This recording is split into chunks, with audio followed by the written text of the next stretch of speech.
Biarkan aku pergi ke ladang memungut bulir-bulir jelai. Jadi saudara, ada aturan di dalam hukum Taurat saudara. Coba kita buka di dalam Imamat pasal yang ke-19 ayat 9 dan 10. Pada waktu kamu menuai hasil tanahmu. Nah saudara, jadi Rut itu datang dan Naomi itu pada waktu musim menuai. Saudara tahu musim menuai itu kapan? Itu sekitar bulan Mei. Ya. Dan saudara tahu ini bicara tentang siapa? Musim menuai ini saudara bicara tentang tuaian, itu bicara tentang Yesus saudara.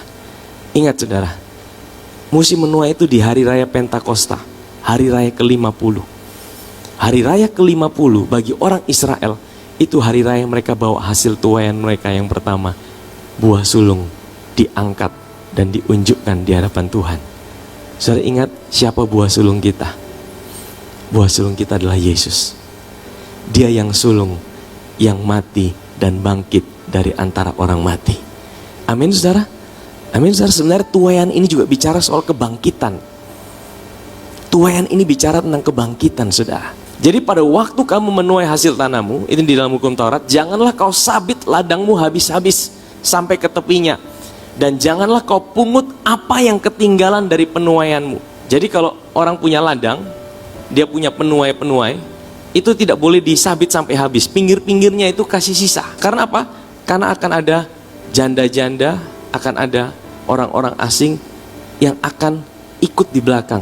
Ini hukumnya saudara. Pada waktu kamu menuai hasil tanahmu, janganlah kau sabit ladangmu habis-habis sampai ke tepinya. Dan janganlah kau pungut apa yang ketinggalan dari penuaianmu. Juga sisa-sisa buah anggurmu, janganlah kau petik untuk kedua kalinya. Dan buah yang berjatuhan di kebun anggurmu, janganlah kau pungut. Tapi semuanya itu harus kau tinggalkan bagi siapa? Bagi orang miskin, bagi orang asing. Akulah Yahweh Elohimu, akulah Tuhan Allahmu. Nah jadi Rut itu ya, dia ikuti aturan yang ada. Dia ikuti hukum Taurat.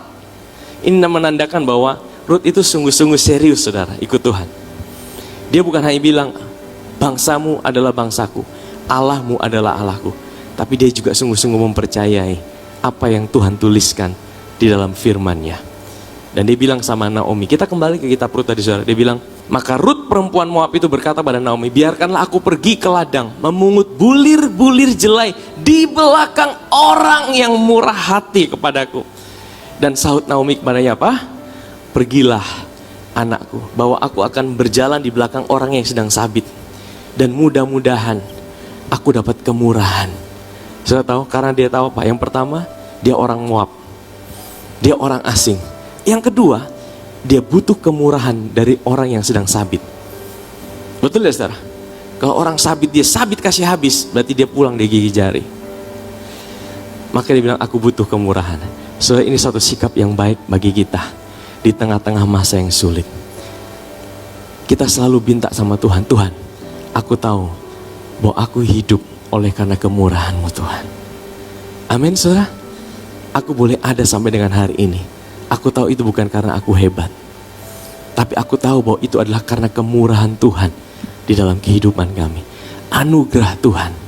Ya, kemurahan ini dalam bahasa lainnya favor. Kemurahan-Mu Tuhan.